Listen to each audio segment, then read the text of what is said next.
What up, Heart Squad? Today I have a very special guest. This is Mike Ryan. Welcome. Hey, thank you very much for having me here. I used to be the editor for Pokemon way back when it first got here. I was the very first editor. I worked at Wizards of the Coast when the cards came in for the very first time. I was an editor on Magic, and they said, hey, do you want to work on this new game we're getting from Japan? It's called Pocket Monsters. I said, Pocket Monsters? Really? Sounds vaguely obscene. Sure, I'm in. Let me do it. No, it turns out it's actually going to be called Pokemon. But I was the first editor when it came into the company. I was there for a couple of years working on it. Then I left, went and did some other stuff. Pokemon USA then separated and had its own company, and they needed an editor, and I went back and spent 8 more years being the editor of Pokemon USA. And that was in 2004? 2004 till 2012. I was the head of editing. Eventually, it turned into a team of 20 plus people. But when I started working at Pokemon USA, I was the only one editor. Wow. Everything that had to be edited came through me. Rule books, cards, website materials, advertising, everything. And speaking of everything, I'm excited to have you here because I'm not going to just ask him about his journey from Wizards of the Coast all the way through Pokemon, but we actually have some pretty incredible items here. Some I've never seen before, so probably a lot of us have never seen before. So I'm excited. Let's get right into this with just the first question. And, I'd like to keep this semi-informal too, but first question be, starting out at Wizards of the Coast, and what was it like when Pokemon first got to Wizards? So the first time that it came in, people were sort of skeptical about it. The TV show had already been on. It already had the controversy that had popped into the news about people having epileptic seizures because of the flashing. And so everybody was kind of like, well, okay, sure. And people had to volunteer to work on it because they weren't sure. But the company was heavily built on people working tightly together. We were all very good friends. And so once the Pokemon team came together, it was really exciting. They would bring stuff over from Nintendo and say, here's your first set, here are the names, here are the translations, and then we would get in the R&D room and start doing the templating and figuring out how do these cards work together. We need to change this, we need to change that one.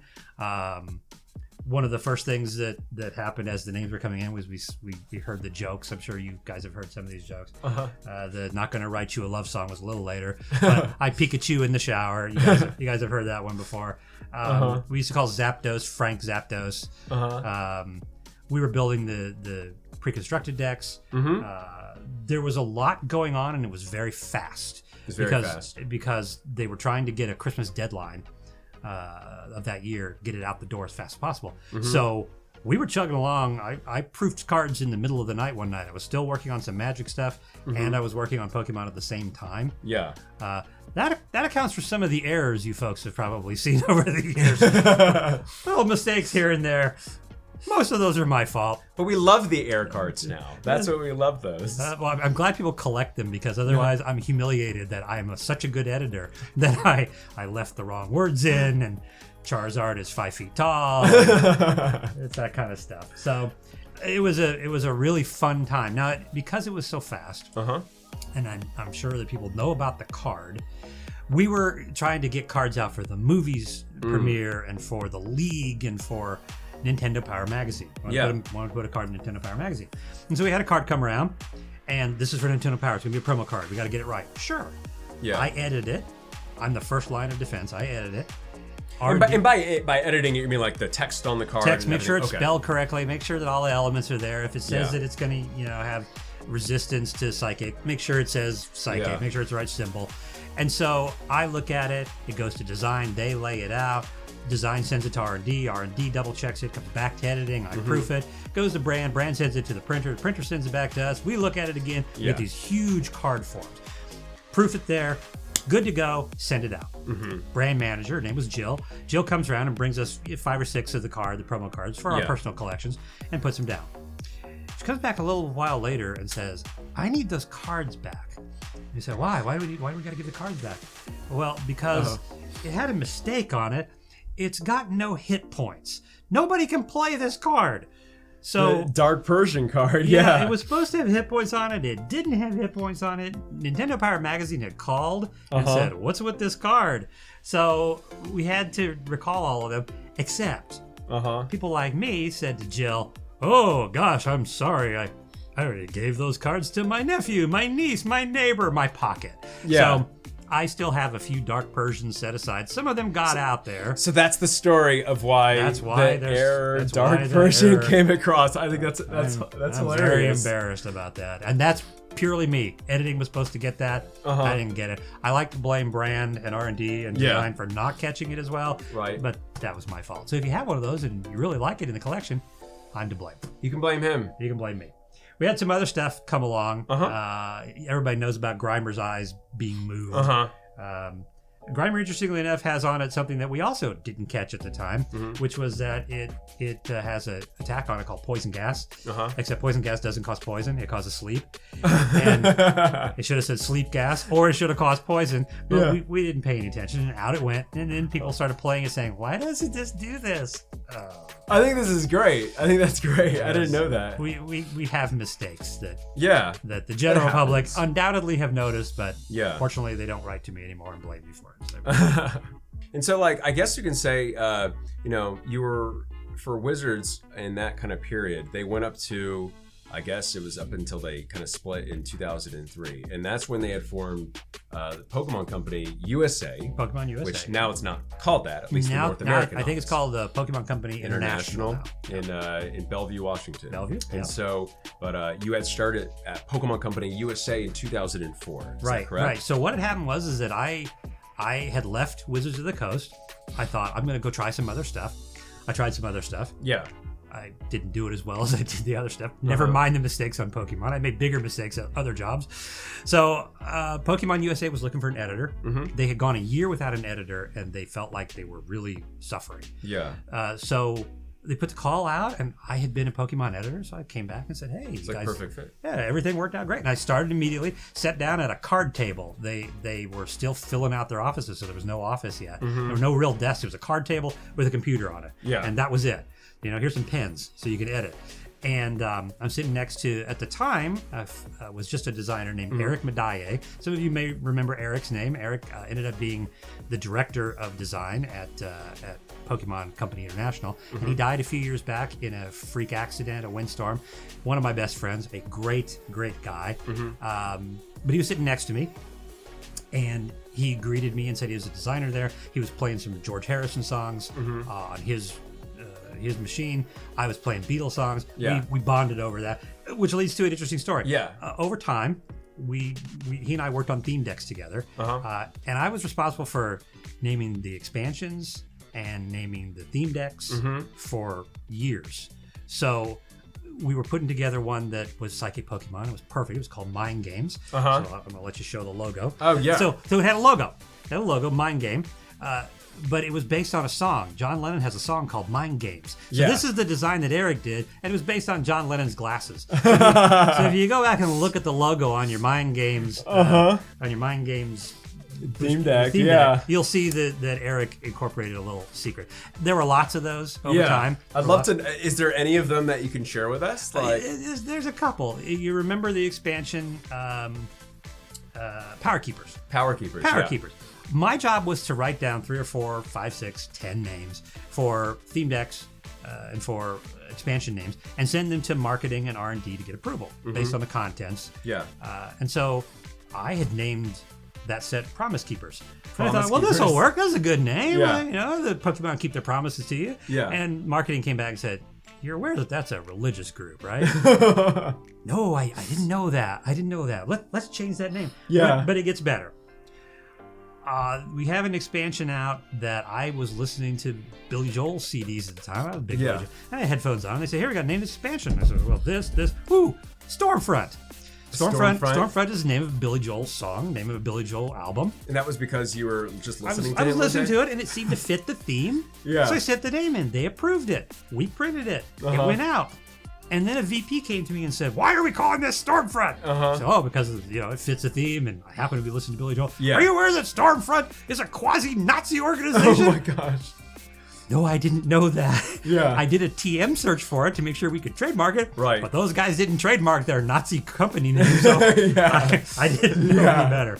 Oh my! But now it's still out there. But it's like, is it spelled differently? Oh, it's Oh, it's okay. no. Hey, to make it better, I think it's a pretty big fan favorite set. I hope so. It is a really good set. So please don't write hate mail to me. Something I'm sure you've heard over the years about there was a Nazi symbol on Koga's ninja trick. I think it was. And then the Misty's Tear art had to be changed. Oh, the band Misty card. Yeah. Those were in the Gym Challenge sets, I think.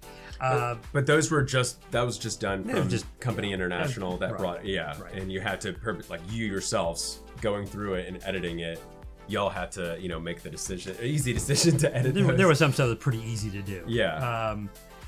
Some stuff there are other mistakes, and I'll be interested to see if people know them, and I'll tell you about one of them now. Okay. Empoleon. Oh, we got a card. Yeah, I got a card. Empoleon EX. I brought this with me. Now, at first glance, you might not see anything wrong with it. You might go, oh, that looks like the card I played. Yeah. But take a look at the Poke Body and Supreme Command. The colors are different. If it's going to be a Poke Body, it's always all in green. If it's going to be a Poke Power, it's always all in red. Yeah. We actually had rules questions come in about that. Yeah. Which one is it supposed to be? Uh-huh. A little bit embarrassing. Oh, that's hilarious. Yeah, That's still really cool, though.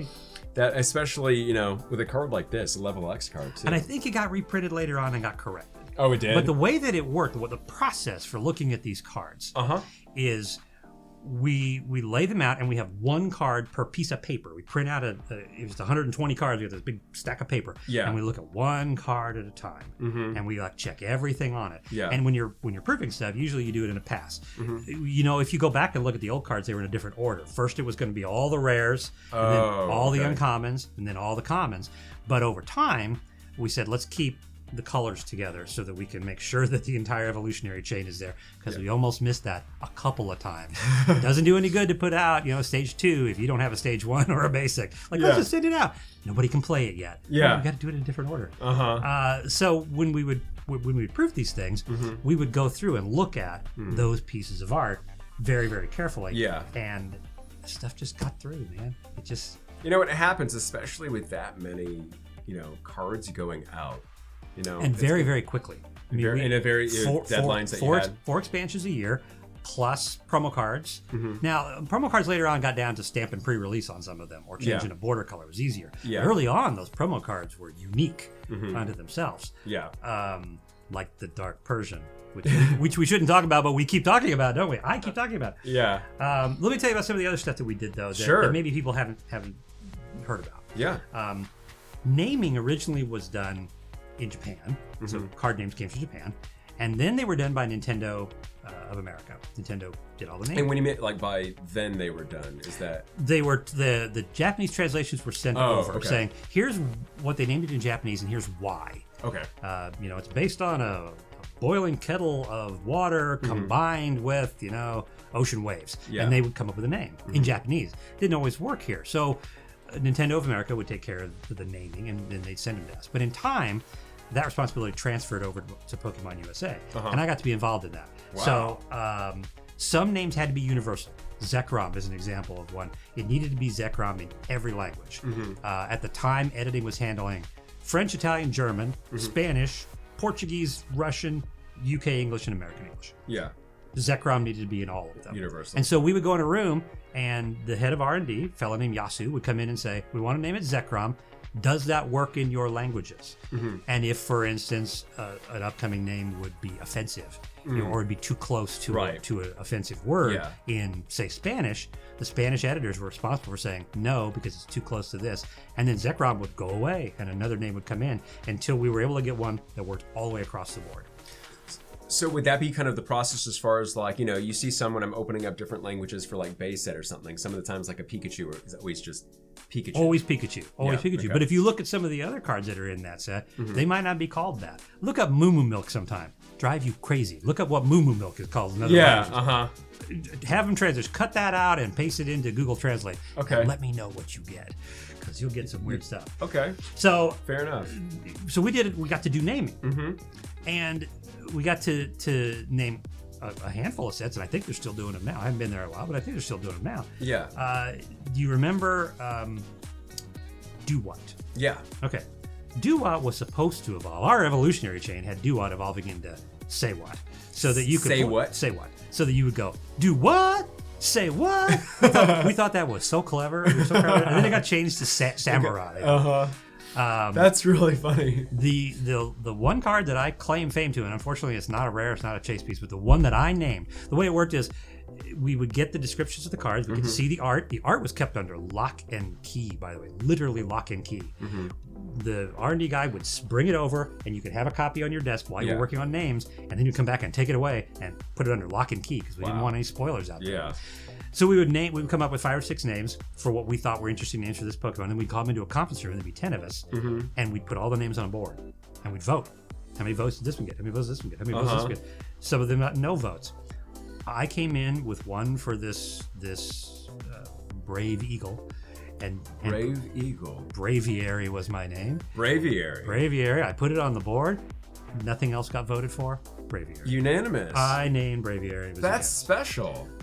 On the other hand, I'm sure when you were a kid, maybe some of your viewers have experienced this, you had a slang when you had a mushroom. You'd say, oh, there's fungus among us. People said it. I said it when I was a kid. And so when it was time to name the mushrooms that look like Pokeballs, I came in and said, let's call it Fungus. Now you know where I'm going with this. Yeah. But I had an editor named Yoan. If you're watching, Yoan, I'm telling the truth now. I named it Fungus, and everybody said, sure, we know what it's going to evolve into. Yeah. And here comes Yoan. Right, let's name the next stage Among Us. And people are like, good job, Yoan. It's like, you didn't do a good job. I said Fungus. Therefore, Among Us. Yoan will say that he named Among Us. He did not. I named So Among you got Us. both Fungus and Among Us. And he tried to cheat me out of it. Now, to his credit, they said this is a cat that steals things.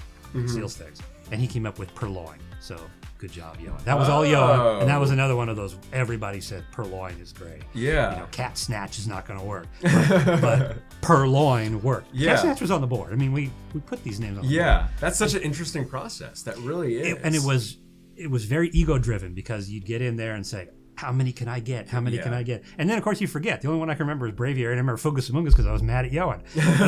But I can't remember any of the others. I know I named other ones during the course of that expansion set. So let me tell you about some of the other things that we did. I want to show you some things. First of all, I'm sure that we used to do the World Championships. And when we would go to the World Championships, sometimes the artists would come, not very often, and they had very brief windows in which they would sign cards for the general public. But the staff got to have 5 or 6 cards signed on their own. This is one of mine. I picked up Blastoise. It's a Shadowless Blastoise too, so it's very nice. And Ken Sugimori graciously signed it, and a dozen other cards for me. Amazing illustrator. And it's one of those ones that I have in my collection that I treasure. That's beautiful. That's a beautiful. They were very generous about that kind of stuff. So we would go to the World Championships. There were unique cards for the World Championships. I think you have some of them. We would get staff cards. I think you have some staff cards. Very collectible. But one of the things that would happen at the Pokemon World Championships is we always had a golf tournament the day before it started. A golf tournament. Yeah. And in the golf tournament, the Japanese would come over from Japan. We tried to hold it in places that were kid-friendly so that they could bring their kids. That's why if you go back and look at where World Championships have been, we did them in Anaheim, we did them in Hawaii, Washington, D.C., Orlando, San Francisco. Places that are like tourist destinations. We didn't want to do it in the middle of my home state of Illinois because there's nothing to see. So they would come, we'd have this golf tournament. And it was really competitive. You'd think that we were playing Pokemon because they were fierce competitors. And I'm terrible. I can't golf. But I was a director. I was a director of editing. I had to golf. So my team was always made up of the scraps, the people who couldn't do putt-putt miniature golf. These are the people who are going to be on the course a long time. There were prizes. So I brought a prize to show you because it's emblazoned with a logo. Look at this. This will show you how good I am. It's last place trophy. It is a golf ball on it, like a heavy crystal golf ball. But look at the logo on it. It's a little Charizard, and it says golf tournament on it. That's official, man. Congratulations on this piece. Thanks. I'm proud to be in last place. I love that. I played for 6 years running, and I have 6 last place trophies. You have 6 of these? They all look different. Oh, they all look different? Some of them are big glass carvings with the logo of the tournament. That says last place. Oh my gosh. I think that's hilarious. sorts of ongoing shame. So lots of employees would take part of the tournament and stuff. Yes, and it was an opportunity to interact with the folks from Japan because we really didn't get to see them all that often. It's a long journey for them to come over. Yeah. So most communication was through email or telephone. Okay. And every once in a while we get to get together. There'd be at the golf tournament, we had a big dinner all together. Yeah, that's great. And every once in a while they would come over just to see the place and see how we were doing. That's fantastic. So it was really good. So so the golf tournament. I just want to tell you one little bit of trivia about the World's Championships in case you've never heard this. Early on, William Hung used to play in the tournaments. Remember who William Hung was? Is it American Idol? American Idol. He did She Bang. And so he was a top level competitor. And so he would come and compete every year. And there's some trivia knowledge for y'all. Yeah, you probably didn't know. I think I saw him 3 years in a row. He was very social. Yeah. He didn't make top 32 if I remember. I don't think he ever made top 32. But he was a really nice social guy. And William, if you're watching, I'm going to kind of rat you out. He had a crush on one of the people in our sales department. And sent her some stuff to the office and. Yeah. He gave her enough CDs from his CD release. Oh, yeah. I have one. She gave, She gave one to me. So just wanted you to know, William Hung, Pokemon fan, and that's so interesting. I'm a fan of him. And you're a fan. I'm a fan. I love that. But I knew you also have some stuff that you brought. More stuff. I want to tell you about some stuff. A little show and tell. A little show and tell. And I'll try to speed it up. I don't know how many people got to see this when it was out. I'll let you just play it. Oh, yeah. Look at that. We did one issue. We were going to do a bunch of issues. We did one issue. And you know why we only did one? Because it was crazy expensive. I mean, this is like the official Pokemon magazine. Magazine, and it has a pack in it. Yeah, it's got a booster packet. And speaking of platinum, kind of. You ever seen this before? Have a look at this. This is from Germany. Whoa! Is this like a sample pack? It's a sample pack of German cards that I brought not just to show. Brace yourself, folks, but to give to you. No way! That's for you. That's insane. Thank you. You're welcome. I got a couple of other I love that. I have a sample pack collection, but I do not have one like this. I appreciate it. Thank you. This one is not yours. This one's mine. I assume that people have heard about this before. This is where they had a competition and kids got to do the art. The actual Pokemon artwork for the cards. Art. It was in 2004, and there are 5,250 of them. I don't know how they came to that exact number. Yeah. But there are 5,250 of them. Lord only knows how many remain unopened. This one is unopened. But it's a unusual little piece in my collection that I thought I would. I think that's really cool. I mean, the pack art alone, the WB Kids Poke Card Creator Pack. This is awesome. Like I love the artwork. Very unusual. So very cool pack. Show you a couple other things here. If you've never seen counterfeit Pokemon that is really counterfeit, I used to go to Hong Kong periodically. And when I was in Hong Kong one time, I went through what's called the Ladies' Night Market, which is just stuff that you can buy. It's kind of like a big flea market. Yeah. And I saw these and thought, what are these? And I got a hold of our attorney back at the office and said, do you want me to bring some of this back? And he said, absolutely. So I brought it back. If you are wondering, Pokemon is very diligent about keeping track of counterfeits. Yeah. They busted whole warehouses of bootleg material in the past. Oh my gosh. So this is one of those that I saw that's like, this is so bad that you can tell instantly that it's bootleg. Now I know that they're getting better and better and better. Yeah. They weren't so good back here. But that's for Diamond and Pearl Legends Awaken. Yeah. And I think that's great. That's that's the same logo work for Majestic Dawn too. So it's incredible what they come up with. Yeah, they try really, really hard, don't they? Okay, so we used to travel. I had a big team of editors who would travel. This is just a quick one and done. We made a Pokemon, a Pikachu stuffed animal that we took with us on trips. So this Jamaica, no problem. Jamaica, no problem. This one has gone all over the planet. I took it to Kenya on a safari. Yeah. So I got a picture of it. So it's a traveling Pikachu. This is the traveling Pikachu. That's the traveling Pikachu. That's right. He's been to Germany. He's been to France. He's been to Africa. He's been all over the place. So I just wanted to bring him and show him because he hasn't been to Dallas before. And this is his first time. So everybody, welcome him. Welcome to Texas. Heart Squad, welcome to Texas. Okay. Very cool. So these are unusual, and I will let you do the manhandling. Oh, wow. Okay. We did Christmas cards at Pokemon. Every year we did Pokemon. And we tried to do something different every year. Yeah. So I don't remember the exact order of the years here. They probably have them dated someplace. Happy holidays from your friends at Pokemon USA. And this 2004. This one, 2006, I believe. This was from 2006. And that one is just primarily. Happy holidays. Yeah, primarily with autographs, if I remember correctly. Oh my gosh. They had the whole company sign. Is this like they signed this? They signed this. Here, I'm up here at the top. That's Michael Ryan. Everybody signed it, and it was sent out to vendors. You could only get these if you were on our mailing list, right? And they don't exist anymore. That's incredible. This is a fun one. Hold it like that and just open it straight up. Oh, is this going to be... It's got a little bit of a pop-up. Hey! Look at them. That was a nice one. Happy holidays from your friends at Pokemon USA. And then the last one that I brought with me. Whoa. That came with a Christmas ornament. Now, we were scrambling around the company. Everybody wanted this one because it's an ornament, right? Yeah. So we want to hang it up on our Christmas tree, and I have one that hangs on my Christmas tree. Really? Yeah, I do. That's really cool. Now, beautiful cards. I want to tell you about the Christmas card that was the coolest. Okay. We had a company, PBM. They were a vendor of ours, and they did a lot of stuff for us. Yeah. And one year, now the container is very, very old. Okay. They brought us a holiday card. Look at that shininess. And feel free to pop it open. Oh, really? Okay. Yeah. I didn't know if... It's got something in it. Oh, whoa. It looks like it's wooden. Oh, wow. And this was it's wood. This was our Christmas gift from PBM. Look at that. That's gorgeous. And they only made maybe 100 of them because there were maybe that many only of us. Only 100, around 100 of them. Because that's how many of us were at the company at the time. Oh my gosh. And so here's the thing.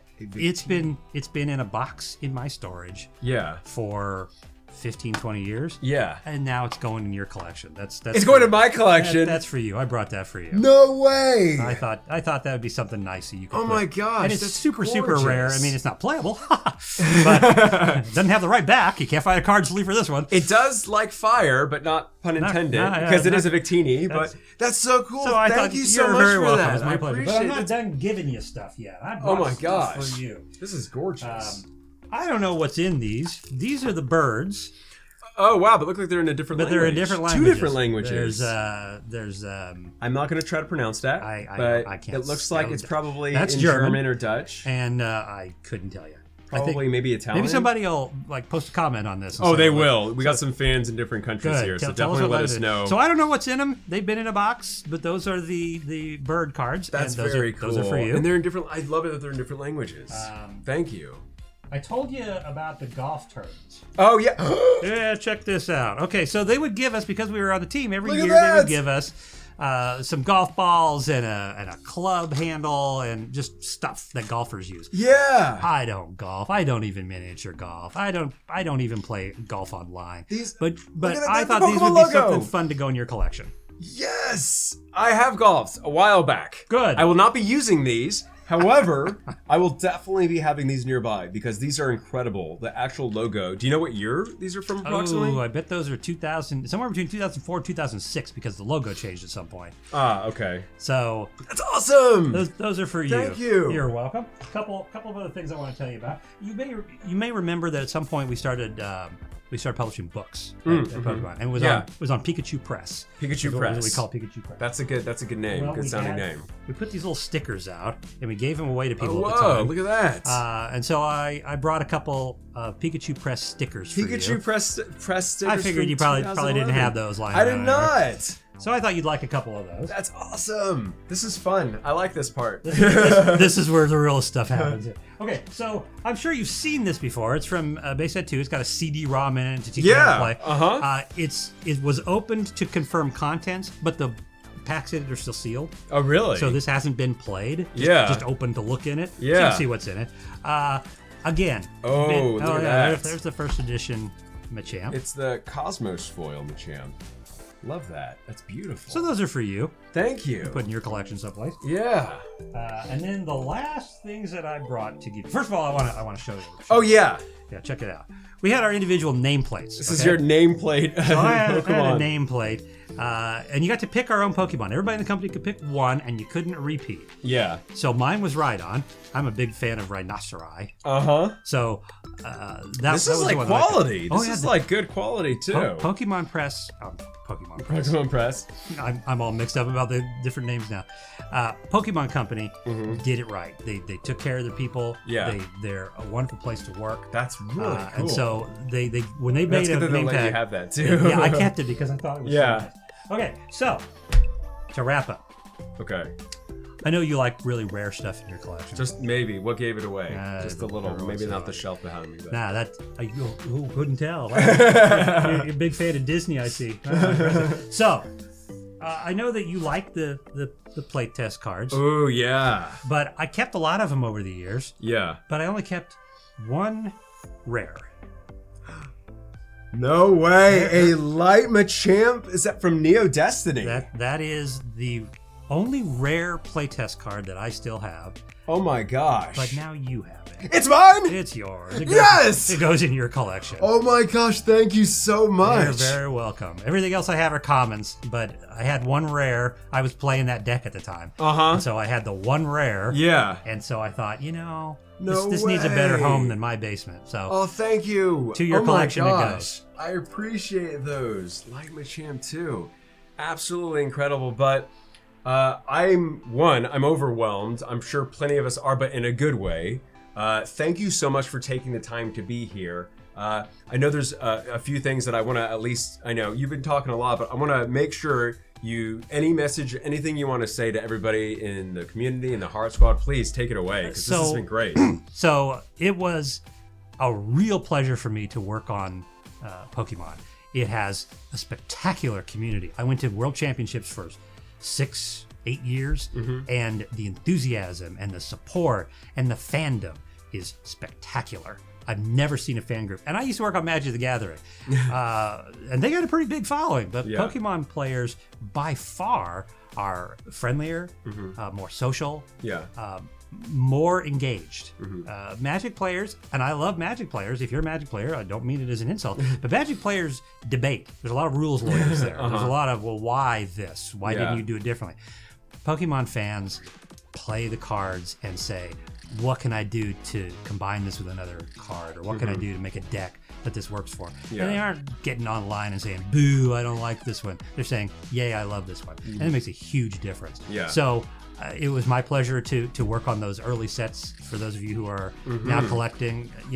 I think that you were, maybe 10 when the first set came out? Yeah, something So around that. it surprises me. I'm always happy to meet somebody like you who has hung on to it, been a fan for its entire life cycle. Yeah.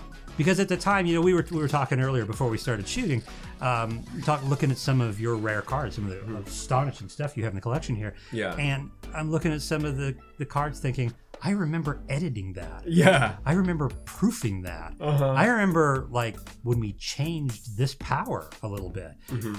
So it affects not just the defending Pokemon, but all Pokemon. Just that kind of stuff. And to see it in the hands of somebody who treasures it. All of this, I've been exposed to all of this for years and years. But to see somebody who treasures it is different than it's my job. Yeah. Right? And so that makes it really, really fun to watch your videos and watch your enthusiasm and see your engagement, especially with the community. I appreciate that. The so- community is amazing, so it's very kind of you to say. Thank you very, very much for having me on to see all Yeah. this. I just want to casually mention real quickly. Yeah, absolutely. I happen to have a personal website. I'm going to plug myself because you have a massive community. Sure. There's 1 million people. I can't just let you get away. MichaelGRyanBooks.com. Okay. It has nothing to do with Pokemon, but it has to do with me, and it's got an email in there if you want to write and ask me a Pokemon question. Sure. I will answer them. Yeah, I want to put the link to that in the description below, so definitely go check that out. But Mike, I'm sure as the community as well is very grateful and thankful. So I'm very thanks glad to again be so here. much. Thank you for having me, sir. Thank you.